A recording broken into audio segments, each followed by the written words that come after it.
Ladies and gentlemen, boys and girls, welcome to Wrestling with Things. We wrestle with all sorts of things in sports and entertainment. And now, here are your hosts, David and Sammy Joseph. Yes, Celtics and Hornets are after Nikolai Vucevic. Listen, unless they're giving us LaMelo, they ain't getting that. Oh, come on, man. Come on, you're asking for too much now. How's that too much? They got Rozier, who's balling out of his mind. We're not going to take a role player. You can take Rozier's balling up like a borderline all-star. He really is. He's not a certified all-star. Though. Who's playing better, Rozier or Kemba Walker this year? Rozier. He's playing better than a handful of people. Rozier's playing better than Rozier. Might perhaps be playing better than Trae Young this year. I wouldn't give him Rozier's consistent this year. I wouldn't give him Trae.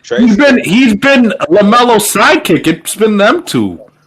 Trae still be dropping bomb type games though. No, I like Trae Young. I said it's arguable. I can't say for a fact Trae Young's better than him this year. And the only Trae Young is like one of the worst defenders in the league statistically. Like he's literally like one of the dead last defenders. Cause he's small. Come on, man. He's never gonna be a good defender. Like if we're talking about defense and Trae Young, that's never gonna happen. It's never gonna happen. But it still lowers your value when you're one of the worst in the league. That's just all I'm saying. But not if you can drop bomb type games like Trae. Trae still be having those games where it looks like he's unstoppable. Like you know what I mean? He be having those high 30 games in those 40 type games still. So it's Terry Rozier. You know what I mean? But Terry just started doing this. That's why I think this season he's worked his way up to an asset like that. A team that really needs a guard like Orlando, he instantly becomes a worthy combo guard that could start on that team. And they need a scorer. Vucevic has been balling out for like the last 3 years. Hear me out. This ain't fair. Terrence Ross, Rozier. We already had Terrence Ross. Why we gonna make him come back? Hold on, my fault. Terrence Ross is on Orlando. I'm bugging. I'm talking about the Hornets. Let's say if they give you Rozier, Malik Monk, and like a third player and like 3 picks, you're not considering that? No, we already have role players. Our problem isn't role players. Our problem, the Orlando problem is they need another go-to guy who's official. You know what I'm saying? Like, who's official. We need someone next to the center. I agree. You know what I mean? We're not giving up the center. Like, I don't think we can give up the center. Because, he, like I said, the last 3 years, he's been the reason why they've been competitive. Hypothetically speaking, if the Celtics were to give their best offer to Orlando, what do you think that could be? Without Tatum or Brown, what do you think that could possibly be? Because it's tough. They're not deep with assets like that. They're not deep with assets anymore. They used to be deep with assets, but they're not really deep with assets. Marcus Smart. Smart for sure. Smart would have to come. And probably Kemba. Kemba will probably have to come. You have to throw another player in there. What's wrong with this little and then please calm it down. Man, that's tough. I don't. Man, they might not have the assets, man. That because you need a third player. I don't think Celtics can get that deal done. I don't think they can get it done. They better look for a cheaper center if they want one. But I thought Drummond was who they wanted. Isn't Drummond part of this whole deadline frenzy? Yeah, he is, but it doesn't sound like the Cavs have been like active about trading or buying him out. They haven't been doing nothing. His name kind of cooled down slightly. What about Miles Turner? Is he on the block? He's somewhat on the block. His name's always popping in and out.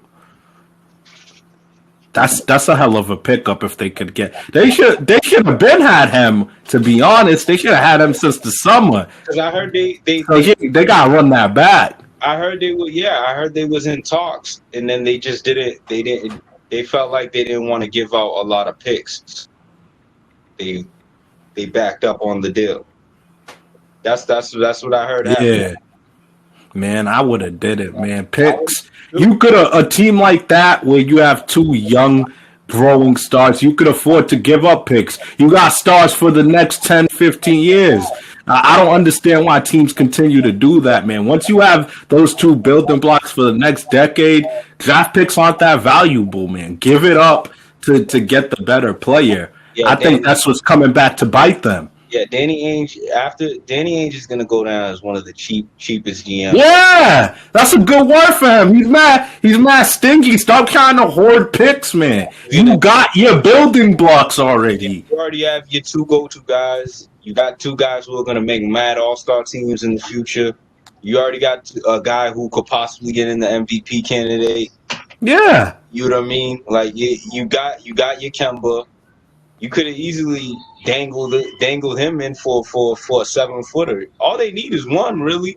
Yeah. At least get yourself one. So you're not too small of a team anymore. Way too small.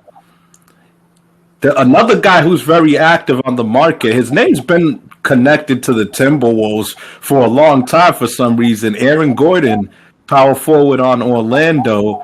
Apparently, Karl Anthony Towns has a relationship with them, and they've wanted to play for some time now, but he never gets traded. I don't see who Minnesota has that Orlando would really want, but Aaron Gordon's an interesting player, man. I think he could go to a few teams like Portland or a team like possibly in Indiana and make a little bit of a difference.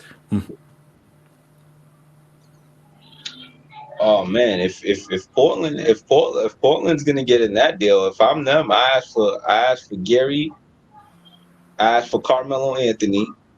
Carmelo Anthony's not leaving Portland.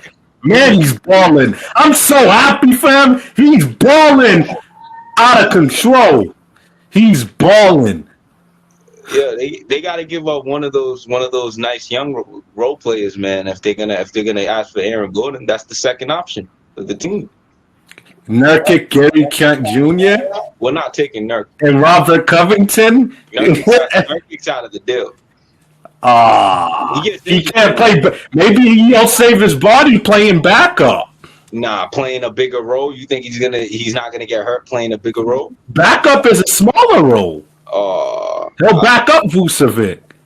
Man, I don't want no. We already got Mo Bamba, man. You don't want two white centers? Is that it? we already got Mo Bamba in the cut. Y'all give him no burn like that, though. I'm waiting for the day he gets some more burn. I still believe in him. I think he has potential, too. He's another one of those guys. He does. He's another one of those guys. I'm just waiting for a splash. Like, they have a whole lot of guys that are supposed to be making splashes, and it's not happening. I'm confused why it's not happening. Jonathan Isaac. Yeah. Bamba. Some of it is in and out of the lineup, but yeah, when they've been healthy, they could have did more. Jonathan Isaac proved he was one of the best defenders in the league, but that team needs offense. They need those guys to start developing offensively. Offensively, that's what I'm waiting for. I'm waiting for someone to make a big leap type splash.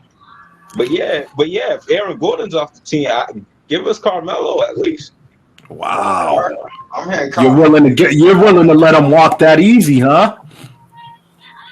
I think he's a key piece. If we can get Carmelo in a pick, or some type of young guy, I'll take it.